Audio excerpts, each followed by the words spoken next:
YouTube channel परीक्षा सहपाठी में आप सभी का हार्दिक स्वागत है। Good evening to all of you. मैं रितु। चलिए, जैसे कि आपको पता ही है, हम जो अपनी तैयारी कर रहे हैं ओल्ड पेपर यहाँ की हम तैयारी कर रहे हैं यूजीसी नेट की, पॉलिटिकल साइंस की। तो इसमें हम ओल्ड पेपर अपने देख रहे हैं 2012 से लेकर 23 तक के सारे पेपर हमें देखने हैं। आज जो हम पेपर करेंगे ये आपका पॉलिटिकल साइंस का पेपर 2 है, जो जून में 2013 में आपका पेपर हुआ था। अगर आपको ओल्ड पेपर वाली प्रीवियस ईयर की पेपर आपको चाहिए, लिंक आपको वीडियो के डिस्क्रिप्शन में मिलेगा। बुक आपके लिए रेडी है ओल्ड पेपर की, जिसमें आपको 2012 से लेकर 23 तक के सारे पेपर मिल जाएंगे। बुक का जो प्राइस है 100 रुपये रखा गया है। अगर आपको परचेज़ करनी है, आप परचेज़ करके अपनी जो तैयारी है वो कर सकते हो। चलिए, अब अपने क्वेश्चन की ओर बढ़ते हैं। क्वेश्चन फर्स्ट है, अरस्तु द्वारा प्रतिपादित सामाजिक ढांचे संरचना में से कौन सा वर्ग औसत निर्मित करता है? तो कौन सा वो वर्ग है, सेक्शन है जो औसत निर्मित करता है? किसके द्वारा? जो अरिस्टोटल है, अरस्तु है, उसके द्वारा पूछा गया है। ऑप्शन ए धनी वर्ग, रोंग। ऑप्शन बी गरीब नागरिक, रोंग। ऑप्शन सी मध्य वर्ग, राइट। ऑप्शन डी कारीगर यानी आर्टिशन वर्ग, राइट। रोंग। तो राइट आंसर क्या है इसमें? आपका जो सेक्शन है मध्य वर्ग यानी मिडिल सेक्शन आपका राइट होगा। मध्य वर्ग इसका राइट आंसर होगा। क्वेश्चन फर्स्ट का ऑप्शन सी राइट है। नेक्स्ट क्वेश्चन है question number second. Question second है, इटली के नैतिक अपकर्ष मोरल डिग्रेडेशन के लिए मैकियावेली ने किसे दोष दिया? तो जो मैकियावेली थी उसने किसे दोष दिया था? तो किसको दोष दिया था? ऑप्शन ए राजकुमार, wrong. Option B church, right. Option C अभिजात तंत्र, the aristocracy, wrong. Option D भ्रष्ट जनता, करप्ट पीपल, रोंग। तो किसको उसने दोष दिया था? जो चर्च है, चर्च को उसने दोष दिया था। ये क्वेश्चन आपका इंपॉर्टेंट है, क्वेश्चन सेकंड। नेक्स्ट क्वेश्चन है क्वेश्चन नंबर थर्ड, हीगेल के लिए निम्नलिखित में से कौन सा सही है? जो हीगेल है उसके लिए पूछे गए हैं 4, इसमें आपको दिया गया कि इनमें से कौन सा सही है। ऑप्शन ए परिवारवाद और बुर्जुआ समाज प्रतिवाद है और राज्य संघवाद है, राइट। ऑप्शन बी जो मुक्ति मूलक है वह वास्तविक है तथा जो वास्तविक है वह मुक्ति मूलक है, राइट। ऑप्शन सी अंतर्विरोध सत्य की प्राप्ति में बाधा उत्पन्न नहीं करते, राइट। ऑप्शन डी उपयुक्त सभी, राइट। तो इसमें क्या है? चारों के चारों आपके सही दिए गए हैं। इसका जो राइट आंसर होगा ऑप्शन डी राइट है, यानी हीगेल के लिए चारों की चारों जो स्टेटमेंट है, चारों स्टेटमेंट आपकी सही दी गई है। नेक्स्ट क्वेश्चन है क्वेश्चन फोर्थ, निम्नलिखित में से किसने बेंथम के दर्शन की आलोचना पिग फिलोसफी कहकर की है? तो इसमें पूछा गया है कि इनमें से 4 ऑप्शन आपको दिया गया कि इनमें से कौन है जिसे बेंथम के दर्शन की जो आलोचना है पिग फिलोसफी कहकर की गई है। किसने की थी? Option A Leslie Stephen, wrong. Option B Karl Marx, wrong. Option C Carlyle, right. Option D J.S. Mill, wrong. तो राइट आंसर क्या है इसका? ऑप्शन सी राइट है, Carlyle. Question fourth important question है, इसका राइट आंसर आपका Carlyle होगा। Next question है question number fifth, John Rawls की कृतियों के संबंध में निम्नलिखित में से कौन सा या से सही है? तो इसमें बताना है जो जॉन रोल है उसकी जो कृतियाँ है उसके रिलेट में कौन सा इसमें आपका सही होगा 4 ऑप्शन में से। Option A the theory of justice, wrong. Option B political liberalism, wrong. Option C the law of people, wrong. Option D उपयुक्त। इसमें पूछा गया कि कौन सा सही है, तो इसमें चारों स्टेटमेंट जो है आपकी सही दी गई है। तो राइट आंसर क्या है इसका? ऑप्शन डी उपयुक्त सभी, ऑल ऑफ दीज आपका राइट है, यानी जॉन रोल की जो कृतियाँ है उससे रिलेटेड सारी की सारी जो चारों ऑप्शन इसमें आपके सही हो गए। चलिए नेक्स्ट क्वेश्चन है क्वेश्चन नंबर 26, निम्नलिखित में से कौन सा कथन माओ का नहीं है? तो वो स्टेटमेंट आपको बतानी है जो माओ की नहीं है। तो माओ की जो स्टेटमेंट नहीं है, 3 स्टेटमेंट इसमें माओ की होगी, जो स्टेटमेंट माओ की नहीं है वो आपको बतानी है। ऑप्शन ए, राजनीतिक शक्ति बंदूक की नली से उपजती है, राइट। ऑप्शन बी, कठोर परिश्रम के 3 वर्ष, खुशियों के 10,000 वर्ष, राइट। ऑप्शन सी, अणुबम वास्तविक शेर है, रोंग। ऑप्शन डी, क्रांति एक रात्रि भोज आयोजन नहीं है, ये भी सही। तो ये तीनों की तो जो स्टेटमेंट है ये माओ की है, और जो माओ की नहीं है वो स्टेटमेंट आपकी अणुबम वास्तविक शेर है। जो अणुबम है वो कैसा शेर है? वास्तविक, रियलिटी शेर है, यानी रियल में वो एक लोयन है, शेर है। नेक्स्ट क्वेश्चन है क्वेश्चन 7th, निम्नलिखित में से कौन सा कथन सही है? तो वो स्टेटमेंट आपको बतानी है जो स्टेटमेंट इसमें सही दी गई है। तो कौन सी स्टेटमेंट है जो सही है? ऑप्शन ए, बिहेवियरलिज्म उद्दीपक अनुक्रिया रूपावली पर आधारित है, रोंग। ऑप्शन बी, पोस्ट बिहेवियरलिज्म के साथ सिद्धांत है, सही है, करेक्ट है, राइट होगा। ऑप्शन सी, पोस्ट बिहेवियरलिज्म का पूर्णतः खंडन करता है, रोंग। ऑप्शन डी, बिहेवियरलिज्म तथा बिहेवियरलिज्म में कोई अंतर नहीं है, रोंग। राइट आंसर क्या है इसका? ऑप्शन बी करेक्ट है। पोस्ट बिहेवियरलिज्म के 7 सिद्धांत है, कितने? यानी 7 प्रिंसिपल है, 7 प्रिंसिपल है। किसके? जो पोस्ट बिहेवियरलिज्म है उसके 7 प्रिंसिपल है। नेक्स्ट क्वेश्चन है क्वेश्चन 8, अभिकथन वाला आपका क्वेश्चन है। चलिए इसमें दिए गए हैं नीचे 2 वक्तव्य दिए गए हैं, एक को अभिकथन ए तथा दूसरे को कारण आर कहा गया है। अभिकथन क्या है आपका? कार्ल मार्क्स ने आरंभिक समाजवादियों को कल्पनालु को यूटोपियन समाजवादी कहा है। कारण है उन्होंने पूंजीवादी व्यवस्था को ही आलोचना की। उन्होंने पूंजीवादी जो व्यवस्था है, अरेंजमेंट है, उसकी क्या की है? आलोचना की है। तो दोनों अभिकथन और कारण दोनों के दोनों क्या है? सत्य है, लेकिन जो कारण है वो अभिकथन की सही तरह व्याख्या नहीं कर रहा है, सही स्पष्टीकरण नहीं दे रहा है। ऑप्शन ए तथा आर दोनों सही है तथा आर ए का सही स्पष्टीकरण है, रोंग। ऑप्शन बी, ए तथा आर दोनों सही है परंतु आर ए का सही स्पष्टीकरण नहीं है, राइट। ऑप्शन सी, ए सही है परंतु आर गलत है, रोंग। ऑप्शन डी, ए गलत है परंतु आर सही है, रोंग। तो राइट आंसर क्या है इसका? ऑप्शन बी, ए तथा आर दोनों के दोनों सही है परंतु जो आर है वो ए का सही तरह स्पष्टीकरण नहीं दे रहा है। नेक्स्ट क्वेश्चन है क्वेश्चन नंबर 9। क्वेश्चन 9 है, प्लेटो द्वारा चर्चित सद्गुण के 4 संघटकों का सही क्रम आपको बताना है। किसके द्वारा? जो प्लेटो के द्वारा जो चर्चित जो सद्गुण है उनके 4 संगठन का जो क्रम है वो कौन सा सही है? इम्पोर्टेंट क्वेश्चन है।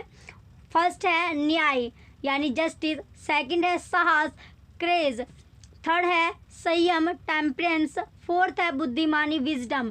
तो इसका जो सही सीक्वेंस होगा वो क्या है? सबसे पहले बुद्धिमानी, फिर आपका साहस यानी क्रेज, देन आपका आएगा टेम्परेंस, संयम, और संयम के बाद आएगा न्याय, जस्टिस। तो इसका जो सीक्वेंस बनता है वो बना आपका 4, 2, 3 और 1। ऑप्शन देखते हैं कौन से ऑप्शन में सेम सीक्वेंस मिलता है। नीचे दिए गए कूट में से आपको सही उत्तर चुनना है। Option A, first, second, third, fourth, wrong. Option B, second, third, fourth, first, wrong. Option C, 4, 2, 3, first, right. Option D, 3, 2, 1, 4, wrong. तो राइट आंसर क्या है आपका? Option C. क्वेश्चन 9 का ऑप्शन सी राइट है।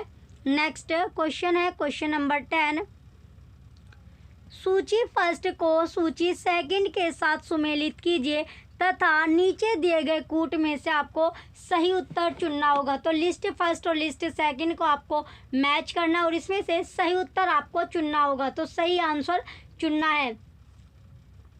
चलिए सबसे सूची फर्स्ट और सूची सेकंड आपको दी गई है। सूची फर्स्ट और सूची सेकंड का मिलान करना है। पहले है आपका सावरकर।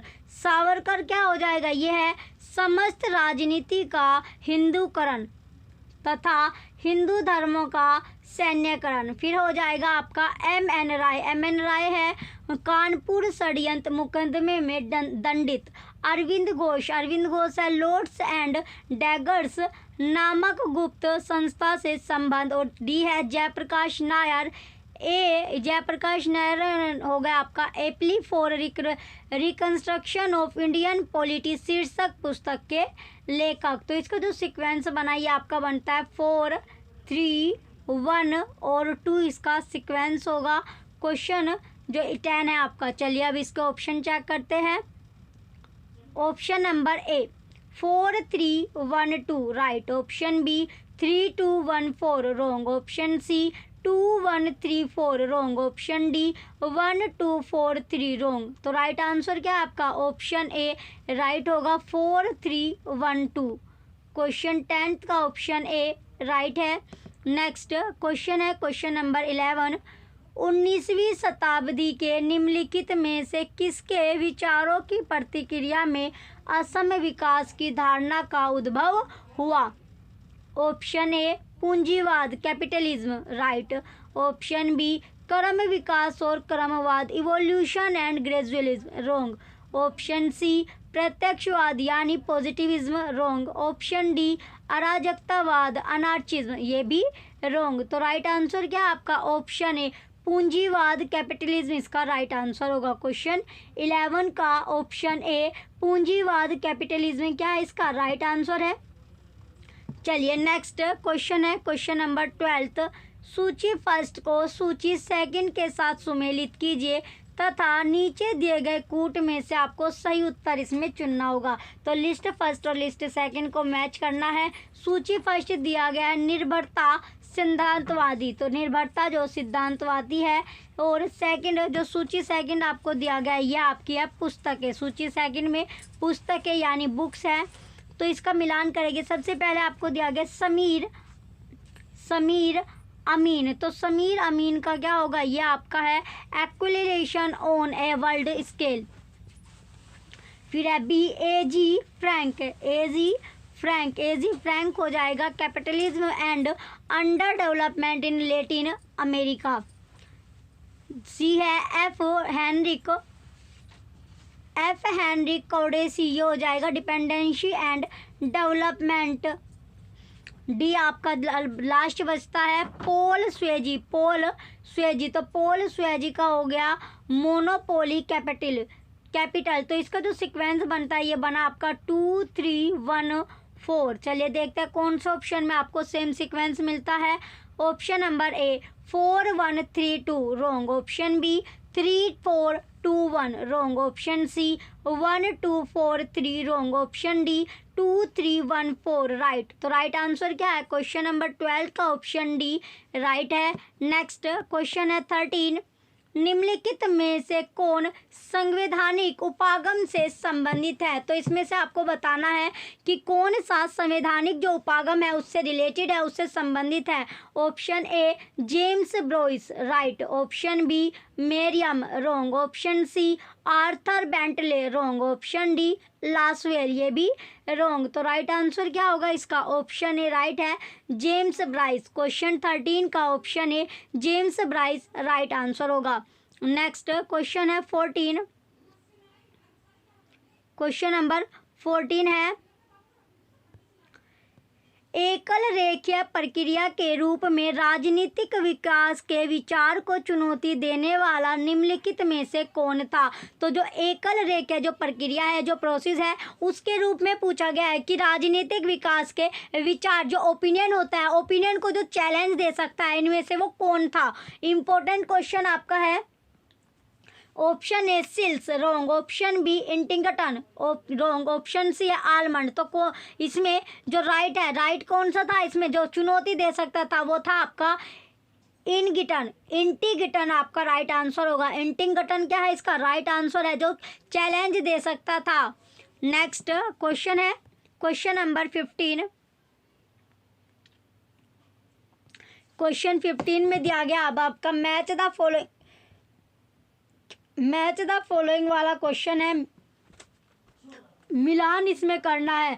निम्नलिखित में से कौन सा युग्म सही रूप से सुमेलित नहीं है? तो जो मैच द फॉलोइंग वाला क्वेश्चन है, जो सही तरह मैच नहीं करता, तो सही रूप पूछा गया है। जो मैच नहीं कर रहा है, सूची फर्स्ट चिंतक है और सूची सेकंड में विचार आपको दिया गया है। तो जो ईस्टर्न है, जो सही तरह मैच नहीं करता, तो ईस्टर्न का नियामक क्रियाविधि दिया गया है, ड्राइच का अल्पतंत्र का आधुनिक और सिल्स संरचनात्मक और लूशियल पाई। तो ये इसमें कौन सा आपका सही मैच नहीं करता? नियामक क्रियाविधि आपका सही है, जो डायच अल्पतंत्र का आधुनिकरण सही मैच नहीं कर रहा, सिल्स संरचनात्मक विभेदीकरण ये भी मैच नहीं कर रहा, और लूशियल पाई जो नकारात्मक प्रतिसृष्टियाँ ये भी मैच नहीं करता। तो सेकंड, थर्ड, फोर्थ आपका करेक्ट है, जो सही तरह मैच नहीं करता। तो अब इसके ऑप्शन चेक करते हैं। ऑप्शन ए है, नीचे दिए गए कूट में से सभी उत्तर का आपको चयन करना है। तो ऑप्शन ए है सेकंड तथा third, wrong. Option B first तथा second, wrong. Option C first, third और फोर्थ, रोंग। नेक्स्ट ऑप्शन है ऑप्शन डी सेकंड, थर्ड और फोर्थ, ये आपका राइट है। तो जो सही तरह सुमेलित नहीं कर रहा था वो था आपका दूसरा, तीसरा और चौथा। नेक्स्ट क्वेश्चन है क्वेश्चन नंबर 16, सांस्कृतिक द्वैतवाद यानी कल्चरल ड्यूअलिज्म क्या है? तो कल्चरल ड्यूअलिज्म होता क्या है? तो कल्चरल ड्यूअलिज्म के बारे में पूछा गया है कि यह होता क्या है। तो कल्चरल ड्यूअलिज्म है क्या?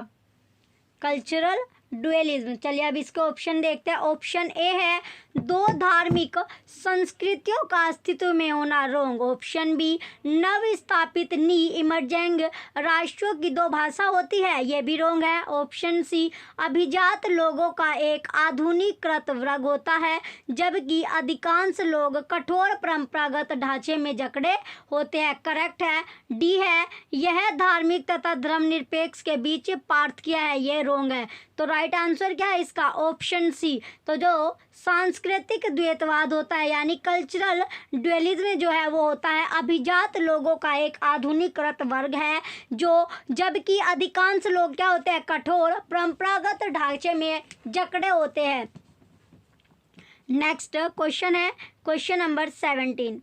क्वेश्चन 17 है आलमंड द्वारा प्रतिपादित राजनीतिक व्यवस्था के निम्नलिखित आगत कार्यों का सही अनुक्रम पहचानना है। तो सही अनुक्रम क्या होगा? पहला है फर्स्ट दिया गया हित समूहकरण, सेकंड हित सुस्पष्टीकरण, थर्ड राजनीतिक समाजीकरण तथा भर्ती, फोर्थ है राजनीतिक संप्रेषण। तो इसका सही इसमें अरेंजमेंट पूछा गया है, तो सही अरेंजमेंट होगा क्या? इसमें सही जो अरेंजमेंट है सबसे पहले होगा राजनीतिक समाजीकरण तथा भर्ती, इसके बाद है हित सुस्पष्टीकरण, देन आपका हित समूहीकरण और इसके बाद है राजनीतिक संप्रेषण। तो इसका जो सीक्वेंस बनता है वो आपका बना 3, 2, 1 और 4। ये आपका कौन सा ऑप्शन में दिखता है? वही ऑप्शन आपका करेक्ट होगा। Option A second, third, first, fourth, wrong. Option B third, second, first तथा फोर्थ, रोंग, ये आपका राइट है। Option C third, first, second तथा फोर्थ, रोंग। तो राइट आंसर क्या है आपका? Option B. क्वेश्चन 17 का ऑप्शन बी करेक्ट है। नेक्स्ट क्वेश्चन है क्वेश्चन नंबर 18, प्रशासन के शास्त्रीय सिद्धांत को भी कहा जाता है। जो प्रशासन का जो शास्त्रीय सिद्धांत है उसको क्या कहा जाता है? ये क्वेश्चन भी आपका वेरी इंपॉर्टेंट क्वेश्चन है। तो बताना आपको कि प्रशासन के जो शास्त्रीय सिद्धांत है उसको क्या कहा जाता है। ऑप्शन ए अवस्थिति सिद्धांत यानी लोकेशनल थ्योरी, रोंग। ऑप्शन बी ऐतिहासिक सिद्धांत हिस्टोरिकल थ्योरी, रोंग। ऑप्शन सी यंत्रवादी सिद्धांत मैकेनिस्टिक थ्योरी, राइट है। ऑप्शन डी मानव संबंध जो सिद्धांत होता है यानी ह्यूमन रिलेशंस थ्योरी, ये भी रोंग। तो जो प्रशासन का जो शास्त्रीय सिद्धांत है उसको क्या कहा जाता है? यंत्रवादी सिद्धांत यानी मैकेनिस्टिक थ्योरी बोला जाता है। क्वेश्चन 18 का ऑप्शन सी करेक्ट आंसर है। इंपॉर्टेंट क्वेश्चन भी आपका है।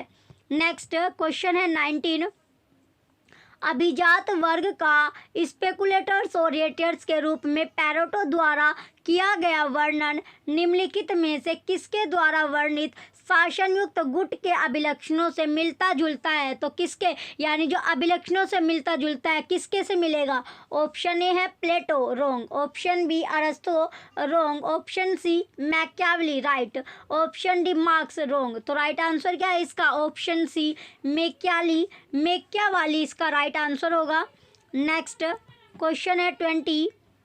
साम्यवादी तथा उदारवादी लोकतंत्र के बीच अंतर की अपेक्षा व्यवस्था और अव्यवस्था के बीच अंतर अधिक महत्वपूर्ण है। इसका पक्षधर पूछा गया है कि इसका जो पक्षधर था वो कौन था? तो ये क्वेश्चन जो है आपका इम्पोर्टेंट आपका क्वेश्चन है। इसमें पूछा गया है कि साम्यवादी और जो उदारवादी जो लोकतंत्र है उसके बीच जो अंतर आया, जो डिफरेंस आया, उसकी जो अपेक्षा है, उस अपेक्षा की व्यवस्था यानी अरेंजमेंट और जो उसकी अव्यवस्था है उसके बीच जो अंतर आया वो अधिक महत्वपूर्ण है। इसका जो पक्षधर था, इस बात का जो पक्षधर करा वो किसने किया था या कौन था? ऑप्शन ए है Lipset, wrong. Option B Lijphart, wrong. Option C Dahl, wrong. Option D Huntington, right. तो कौन थे वे? हंगीगटन आपके थे। क्वेश्चन नंबर 20 का option D Huntington right answer है। नेक्स्ट क्वेश्चन है 21। क्वेश्चन 21 है निम्नलिखित में से कौन से वक्तव्य सही नहीं है? तो जो वक्तव्य जो है, जो स्टेटमेंट आपको दी गई है, इनमें से कौन सी सही नहीं है? तो इसमें जो स्टेटमेंट सही नहीं है वो आपको बतानी है। पहला है संविधान के प्रावधानों के अनुसार मंत्रिपरिषद सामूहिक तथा व्यक्तिगत दोनों रूपों से लोकसभा के प्रति जवाबदेह है, रोंग। ये क्वेश्चन आपका रिपीटेड क्वेश्चन है। कल जो हमने क्वेश्चन पेपर किया था, कल भी आपका ये क्वेश्चन आया था। वेरी इंपॉर्टेंट क्वेश्चन है, इसलिए आपको बोला जाता है कि जो प्रीवियस ईयर के जो क्वेश्चन पेपर होते हैं वो आपको निकालने चाहिए, क्योंकि क्वेश्चन आपके रिपीट होते हैं। ऑप्शन नंबर सेकंड अब आपको दिया गया किसी मंत्री विशेष के विरुद्ध अविश्वास प्रस्ताव स्वीकार नहीं होता, रोंग। थर्ड है अविश्वास प्रस्ताव में उन कारणों का स्पष्ट उल्लेख होना चाहिए जिन पर अविश्वास प्रस्ताव आधारित है, रोंग। फोर्थ है यदि कोई अविश्वास प्रस्ताव लोकसभा द्वारा पारित कर दिया जाता है तो मंत्रिपरिषद को त्यागपत्र देना होगा। ये बिल्कुल सही आपका है। तो इसमें जो गलत स्टेटमेंट थी वो पहली, दूसरी और तीसरी तीनों स्टेटमेंट आपको गलत दी गई है। चलिए अब इसके कूट से आपको पहचानना है कौन सा आपका ऑप्शन सही होगा। ऑप्शन ए फर्स्ट तथा second, wrong. Option second. Option B है फर्स्ट तथा थर्ड, रोंग। ऑप्शन सी पहला, दूसरा तथा तीसरा, राइट है। ऑप्शन डी दूसरा तथा तीसरा, रोंग। तो राइट आंसर क्या है? क्वेश्चन नंबर 21 का ऑप्शन सी करेक्ट है। नेक्स्ट क्वेश्चन है 22। कांग्रेस के आवड़ी अधिवेशन 1956 से में किससे संबंधित नीति को स्वीकार किया गया? जो कांग्रेस के जो आवड़ी अधिवेशन है 1956, उसमें किससे संबंधित वो नीति है जिसको स्वीकार किया गया? ऑप्शन ए सहकारी कृषि, रोंग। ऑप्शन बी आयात विकल्प, रोंग। ऑप्शन सी गरीबी हटाओ, रोंग। ऑप्शन डी समाज का समाजवादी ढांचा, राइट। तो राइट आंसर क्या होगा इसका? ऑप्शन डी राइट है, यानी समाज का समाजवादी ढांचा। ऑप्शन डी करेक्ट होगा। नेक्स्ट क्वेश्चन है 23।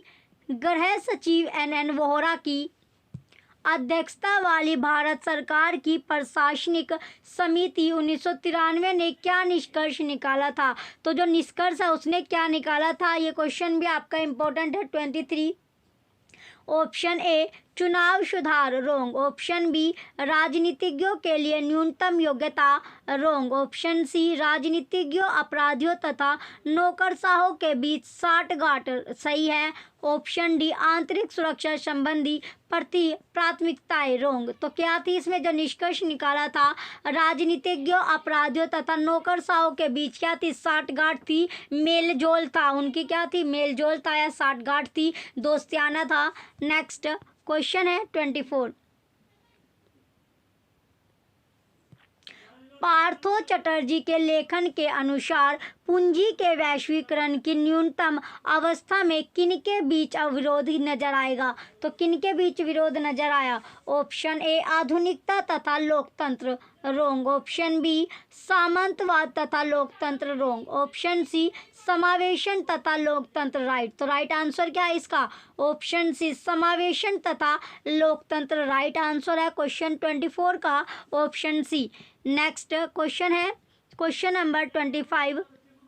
अनुच्छेद 360 के अंतर्गत राष्ट्रपति वित्तीय आपातकालित उद्घोषित कर सकते हैं। जो अनुच्छेद जो आर्टिकल 360 आपका है उसके अंतर्गत पूछा गया है कि जो राष्ट्रपति है वो वित्तीय जो आपातकाल होता है उसे क्या कर सकता है? उद्घोषित कर सकते हैं। ये क्वेश्चन भी आपका वेरी इंपॉर्टेंट है।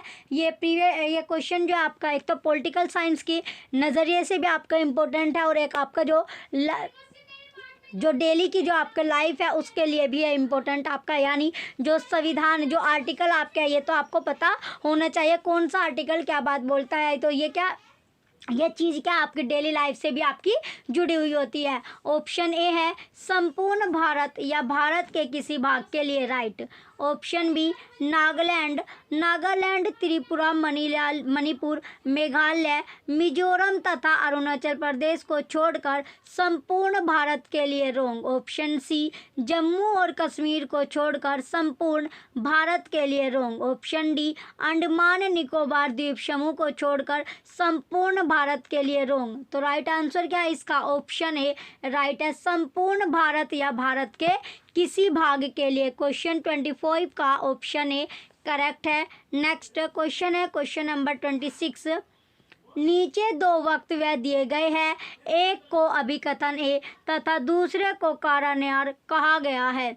तो अभिकथन क्या है आपका? जो असर्शन है अभिकथन है वो क्या है? तो अभिकथन या जो अभिकथन इसमें पूछा गया है, अभिकथन असर्शन क्या है इसमें?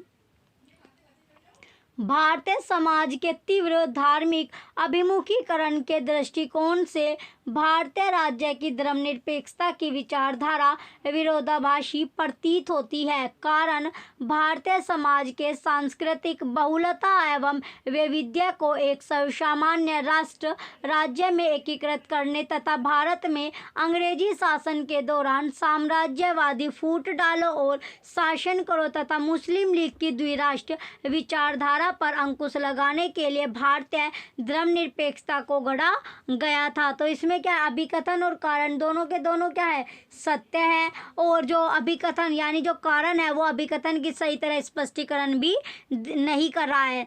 ऑप्शन ए तथा आर दोनों सही है तथा आर ए का सही स्पष्टीकरण है, रोंग। ऑप्शन बी ए तथा आर दोनों सही है परंतु आर ए का सही स्पष्टीकरण नहीं है। तो राइट आंसर क्या होगा इसका? Option B. क्वेश्चन 26 का ऑप्शन बी करेक्ट आंसर है।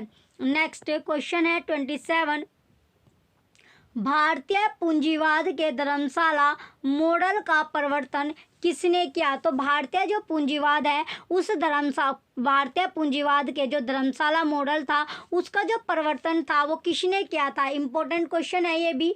ऑप्शन ए दांडेकर तथा Rath, wrong. Option B Arjun Sengupta, wrong. Option C Rajkrishna, option C क्या है? Rajkrishna, right. Option D Amartya Sen, wrong. तो राइट आंसर क्या होगा इसका? ऑप्शन सी राइट है राजकृष्ण। क्वेश्चन नंबर 27 का option C Rajkrishna right answer होगा। नेक्स्ट क्वेश्चन है 28। सन 1963 में नेहरू ने कामराज योजना को शुरू किया। जो 1963 थी, सन जो ईयर थी 1963, उसमें जो नेहरू थे उन्होंने कौन सी योजना को शुरू किया था? 1963 की बात कर रहे हैं तो कामराज योजना को शुरू किया था। तो वो योजना कौन सी थी? चलिए ऑप्शन ए है कांग्रेस पार्टी की प्रतिबद्धता को पुनर्जीवन प्रदान करने के लिए, करेक्ट। यही आपका इम्पोर्टेंट क्वेश्चन है। ऑप्शन नंबर बी पार्टी के युवाओं को आकर्षित करने के लिए, रोंग। ऑप्शन सी, पार्टी में उत्तराधिकारी की प्रक्रिया की योजना और उसे अमली जामा पहनाने के लिए, रोंग। ऑप्शन डी, पार्टी में लिंग समानता लाने के लिए, ये भी रोंग। तो राइट आंसर क्या होगा इसमें, किसके लिए, यानी जो कांग्रेस पार्टी थी उसके जो प्रतिबद्धताओं को जो पुनर्जीवन यानी दोबारा से जीवन प्रदान करने के लिए कामराज योजना को स्टार्ट किया गया था। नेक्स्ट क्वेश्चन है 29, क्वेश्चन नंबर 29 है, निम्नलिखित कथनों में से कौन सा कथन केंद्रीय सतर्कता आयोग के बारे में सही नहीं है। तो इसमें वो स्टेटमेंट आपको बतानी है जो उनसे स्टेटमेंट केंद्रीय सतर्कता जो आयोग है उसके बारे में सही बात नहीं करती है। तो कौन सी स्टेटमेंट थी वह, ऑप्शन ए, केंद्रीय सतर्कता आयोग के आयुक्त की नियुक्ति भारत के राष्ट्रपति द्वारा की जाती है, रोंग। ऑप्शन बी, केंद्रीय सतर्कता आयोग के आयुक्त का पद सर्वाधिक पद यानी स्टेचरी पोस्ट है, रोंग। ऑप्शन सी, उसके पदासीन होने का कार्यकाल 5 वर्षों का होता है, राइट। ऑप्शन डी, उसे सीबीआई की कार्यकारिता का अधीक्षण करने का अधिकार होता है, रोंग। तो राइट आंसर क्या है इसका, ऑप्शन सी राइट है। उसके पदासीन होने का जो कार्यकाल है वो कितने वर्षों का होता है, यानी 5 वर्षों का होता है। क्वेश्चन 29 का ऑप्शन सी करेक्ट आंसर है। जो स्टेटमेंट सही नहीं है, ये स्टेटमेंट इसमें सही नहीं दी गई है। नेक्स्ट क्वेश्चन है क्वेश्चन नंबर 30, क्वेश्चन 30 है, निम्नलिखित में से कौन सा कथन सही नहीं है। तो वो स्टेटमेंट आपको बतानी है जो स्टेटमेंट इसमें सही नहीं दी गई है। तो इसमें चले देखते हैं। पहला आपका दिया गया है, भारत के निर्वाचन आयोग ने आयोग के अंतर्गत एक विशेष निर्वाचन परिवीक्षण प्रभाग का गठन किया है, ये आपकी स्टेटमेंट गलत है। सेकंड है, राजनीतिक दलों के हिसाब खातों का लेखा परीक्षण प्रतिवर्ष किया जाता है, सही बात की गई है। थर्ड है, निर्वाचन से संबंधित भुगतान करके समाचार देना एक निर्वाचकीय अपराध यानी इलेक्टोरल ऑफेंस है, रोंग। फोर्थ है, पोलिंग स्टेशन के भीतर चल रही मतदान की कार्यवाही की वीडियोग्राफी करने की अनुमति होती है, यह आपका रोंग है। तो ये आपकी स्टेटमेंट क्या है, सही स्टेटमेंट दी गई है। तो रोंग स्टेटमेंट आपसे पूछी गई थी, ये आपकी पहली और तीसरी आपकी है। तो नीचे दिए गए कूट में से आपको सही उत्तर इसमें चुनना होगा। चलिए अब इसके ऑप्शन देखते हैं। ऑप्शन ए, फर्स्ट, थर्ड तथा fourth, wrong. Option B, second, third, fourth, wrong. Option C, first तथा third, right. Option D, second तथा थर्ड, रोंग। तो राइट आंसर क्या है इसका, ऑप्शन सी राइट है, पहला और तीसरा करेक्ट होगा। नेक्स्ट क्वेश्चन है 31, अभिकथन दिया गया ए, शक्ति अभिजन पावर एलिट से संबंधित सी, राइट। मिल्स के तर्कशास्त्रीय अभिजन सिद्धांत के ढांचे पर आधारित है, कारण है अभिजन परक निरूपण करना शास्त्रीय अभिजनवाद के बिना संभव नहीं।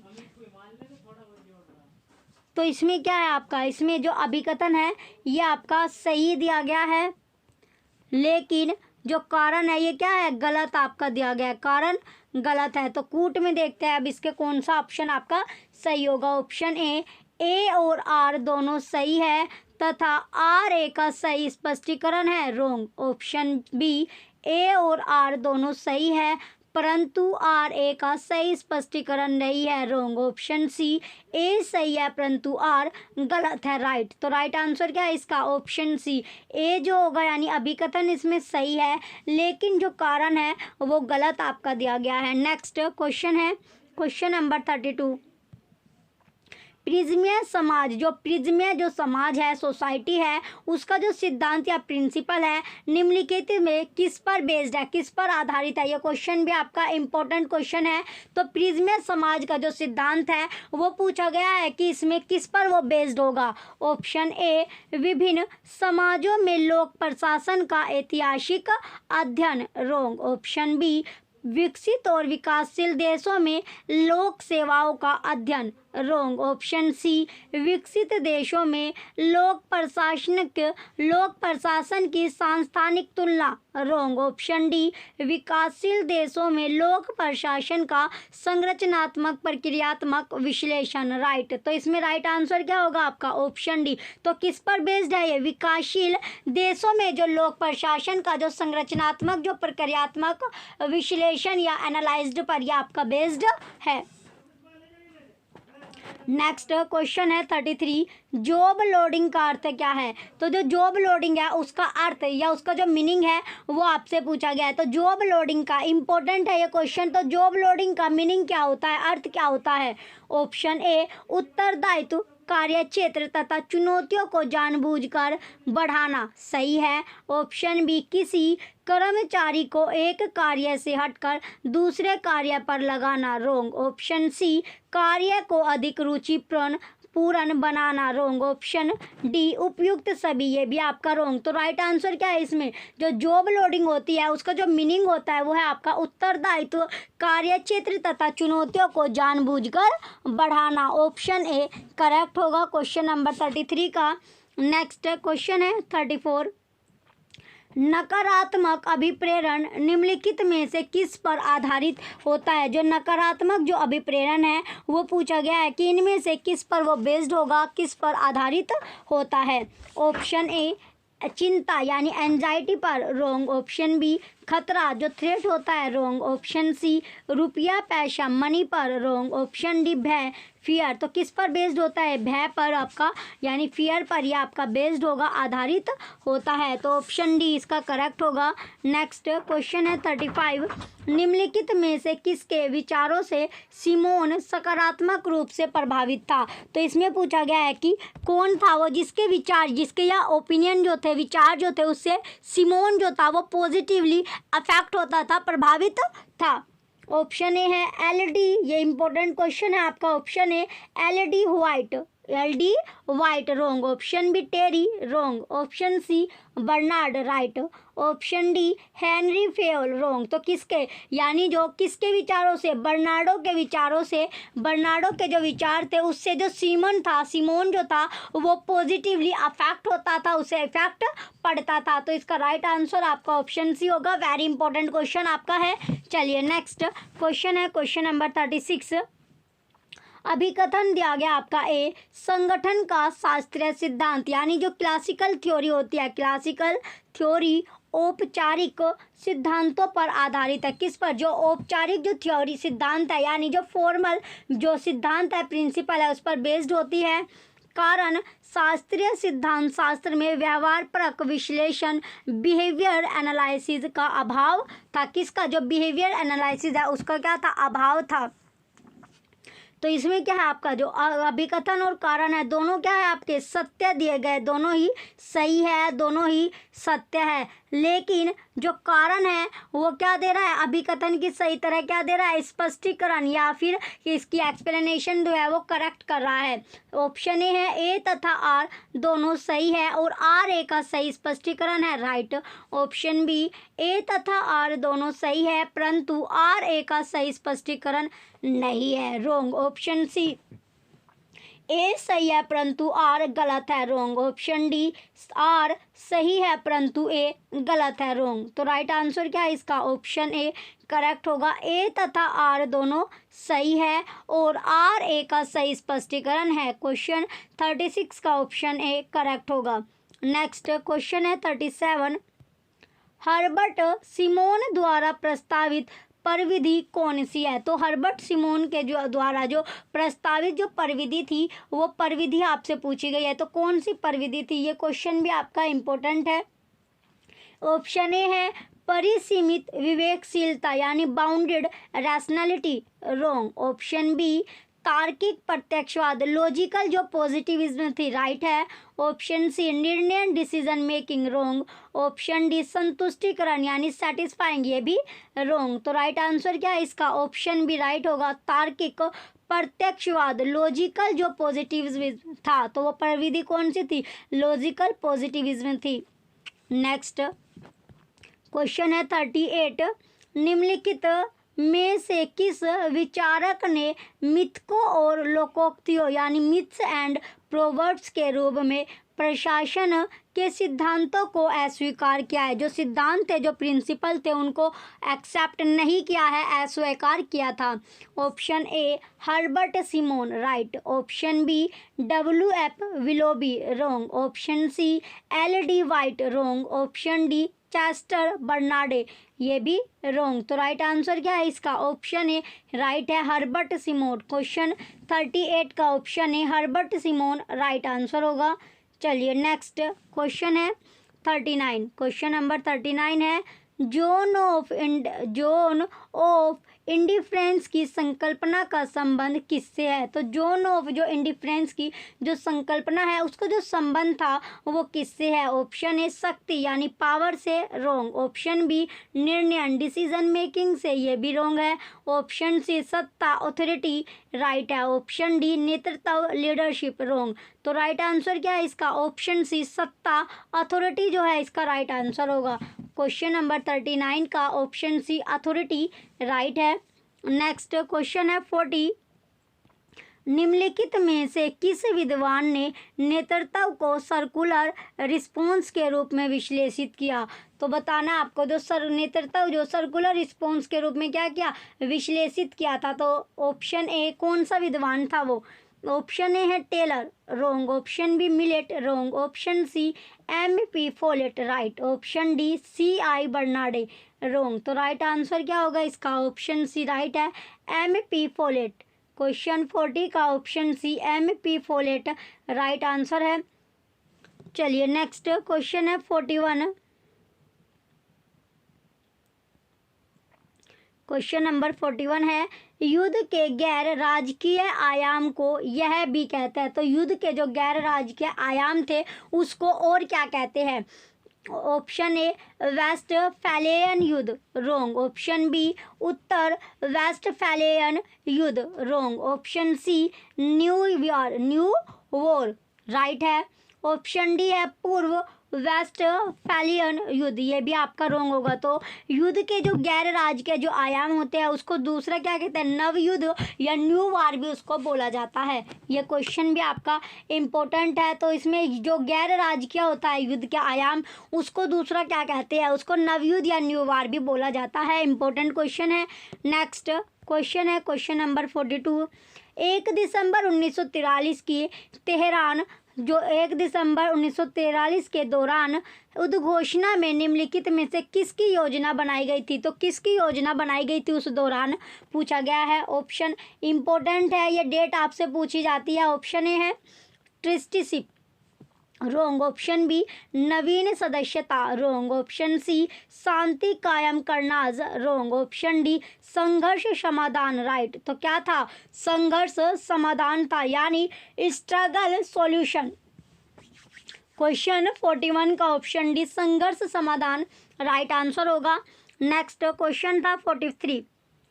फंक्शनल थ्योरी ऑफ इंटीग्रेशन पद को गढ़ने वाला कौन है? तो फंक्शनल जो थ्योरी ऑफ इंटीग्रेशन जो पद है उसको गढ़ने वाला पूछा गया है कि उसको गढ़ा किसने था। ये भी आपका इम्पोर्टेंट है, या गढ़ना या फिर रचने वाला कौन था। Option A David Mitrany, right है। Option B Ernest Haas, wrong. Option C Joseph Nye, wrong. Option D Andrew Linklater, wrong. तो राइट आंसर क्या है इसका? ऑप्शन ए राइट है डेविड मित्रेनी थे। कौन थे? डेविड मित्रेनी थे। नेक्स्ट क्वेश्चन है क्वेश्चन नंबर 44। क्वेश्चन नंबर 44 है। क्वेश्चन 44 में पूछा गया अब आपका CEPA comprehensive economic partnership agreement को निम्नलिखित में से किन दो देशों के बीच शासकीय मंजूरी अक्टूबर 2010 में दी गई थी? तो किसे दी गई थी? ऑप्शन ए भारत तथा Japan, wrong. Option B Bharat तथा चीन, रॉन्ग।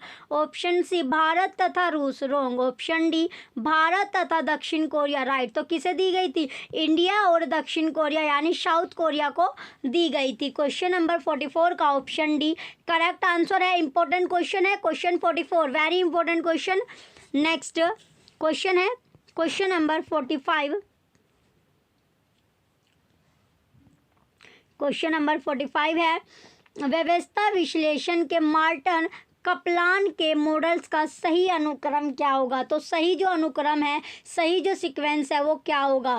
फर्स्ट आपका दिया गया शक्ति का संतुलन यानी बैलेंस ऑफ पावर, दूसरा ढीली द्विध्रुवीयता लॉस बाइपोलैरिटी, थर्ड है कठोर द्विध्रुवीयता यानी टाइट बाइपोलैरिटी, फोर्थ है सार्वभौमिक अंतर्राष्ट्रीय व्यवस्था। तो चारों के चारों क्या आपका सही सीक्वेंस आपका दिया गया है। इसका सीक्वेंस भी आपका यही बनेगा, शक्ति का संतुलन, देन ढीली ध्रुवीयता और कठोर द्विध्रुवीयता और सार्वभौमिक अंतर्राष्ट्रीय व्यवस्था। ऑप्शन ए है 4 3 2 1 wrong, option B 3 4 2 1 wrong, option C 4 2 3 1 wrong, option D 1 2 3 4 ये आपका राइट है। तो राइट आंसर क्या है? क्वेश्चन नंबर 45 का ऑप्शन डी करेक्ट है। सेम सीक्वेंस आपका दिया गया, करेक्ट सीक्वेंस आपको दिया गया है।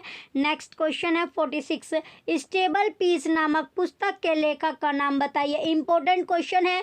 क्वेश्चन में पूछा गया है जो स्टेबल पीस है जो पुस्तक है वो किस ऑथर ने लिखी थी, तो उसका ऑथर का नाम पूछा गया। कौन से ऑथर का? जिसकी पुस्तक थी स्टेबल पीस। तो स्टेबल पीस किस ऑथर की बुक है ये आपको पता होना चाहिए। Option A Johan Galtung wrong, option B Gunnar Myrdal wrong, option C Kenneth Boulding right, option D Peter Wallensteen wrong. तो राइट आंसर क्या है इसका? Option C Kenneth Boulding. Question 46 का ऑप्शन सी जो है केनेथ बाउल्डिंग राइट आंसर होगा। चलिए next question है 47, सुरक्षा परिषद के प्रस्ताव संख्या 1441 नवंबर 2002 का संबंध किससे है? तो किससे था संबंध? ऑप्शन ए सोमालिया में यूएन की संलिप्तता रॉन्ग, ऑप्शन बी बोस्निया में उड़ान निषेध क्षेत्र लागू करना रॉन्ग, ऑप्शन सी उत्तरी इराक में कुर्दों को सुरक्षा प्रदान करने के लिए खाड़ी युद्ध की समाप्ति पर हस्तक्षेप का अनुमोदन करना रॉन्ग, ऑप्शन डी इराक पर प्रस्ताव जिसमें यह कहा गया कि यदि सद्दाम हुसैन यूएन निरीक्षक दल को अपने जनसंहारक हथियारों का ब्यौरा नहीं देते तो गंभीर परिणाम भुगतने होंगे राइट। तो इसका राइट आंसर क्या आपका? Option D. क्वेश्चन नंबर 47 का ऑप्शन डी करेक्ट है। इराक पर प्रस्ताव जिसमें यह कहा गया था कि यदि सद्दाम हुसैन यूएन निरीक्षक दल को अपने जन संहारक हथियारों का ब्यौरा नहीं देते तो गंभीर परिणाम भुगतने होंगे।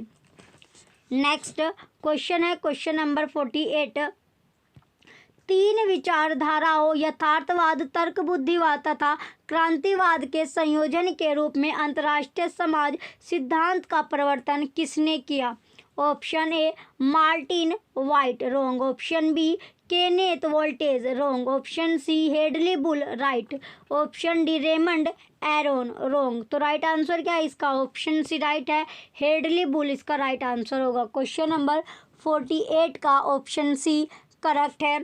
नेक्स्ट क्वेश्चन है 49, अभिकथन दिया गया ए सुरक्षा परिषद के निर्णय बाध्यकारी होते हैं तथा उन्हें 15 में से 9 सदस्यों के बहुमत और साथ ही 5 स्थायी सदस्यों में से प्रत्येक के द्वारा पारित करना ही पड़ता है। कारण है इन 5 स्थायी सदस्यों को सुरक्षा परिषद के समस्त निर्णयों के ऊपर वीटो पावर होता है, वीटो पावर होता है। तो क्वेश्चन जो है आपका 49, क्वेश्चन नंबर 49 है। तो इसमें आपका जो आपको अभिकथन दिया गया ये आपका सत्य है, सही अभिकथन दिया गया है, लेकिन कारण इसका गलत होगा।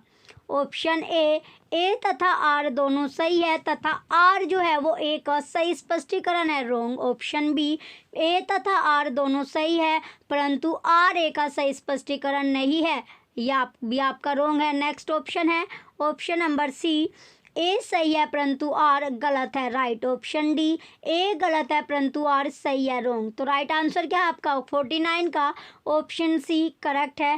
नेक्स्ट और लास्ट क्वेश्चन आपका बचता है क्वेश्चन नंबर 50। क्वेश्चन 50 है, निम्नलिखित में से कौन कौन से सिद्धांत मार्गेंतु द्वारा प्रतिपादित यथार्थवाद सिद्धांतों के अंतर्गत आते हैं? तो कौन कौन से आएंगे? पहला है स्थायी और अपरिवर्तन मानव प्रकृति के मूल में राजनीति स्थित होती है, सही है। दूसरा, मानव अस्तित्व में स्वयं हित यानी सेल्फ इंटरेस्ट आधारभूत तत्व है, ये भी करेक्ट है। थर्ड, बल प्रयोग केवल विदेशी नीति का अंग है, ये आपका गलत है। फोर्थ है आपका, राष्ट्रीय हित को शक्ति के रूप में परिभाषित किया जाता है, ये भी सही है। तो पहला, दूसरा और चौथी स्टेटमेंट आपकी सही होगी। ऑप्शन ए है सभी सही है, रॉन्ग। ऑप्शन बी 1, 2, 3 तथा 4 सही है, राइट। ऑप्शन सी 1, 2 तथा 3 सही है, रॉन्ग। राइट आंसर क्या है इसका? ऑप्शन बी करेक्ट होगा, पहला, दूसरा और चौथा सही है। क्वेश्चन 50 का ऑप्शन बी करेक्ट आंसर है। ये लास्ट क्वेश्चन आपका था। अगर आपको प्रीवियस ईयर के आपको पेपर चाहिए, प्रीवियस ईयर के अगर आपको प्रीवियस ईयर का पेपर आपको चाहिए तो आप परचेस कर सकते हो। बुक आपके लिए बनी हुई है। बुक के जो प्राइस रखा गया है 100 रुपये आपका रखा गया है। 100 रुपये की कीमत पर आपको 2012 से लेके 23 तक के सभी पेपर आपको मिल जाएंगे। लिंक वीडियो के डिस्क्रिप्शन में आपको मिलने वाला है। जो भी बच्चे चैनल पर नए हैं वो चैनल को सब्सक्राइब कर लीजिए। Thank you.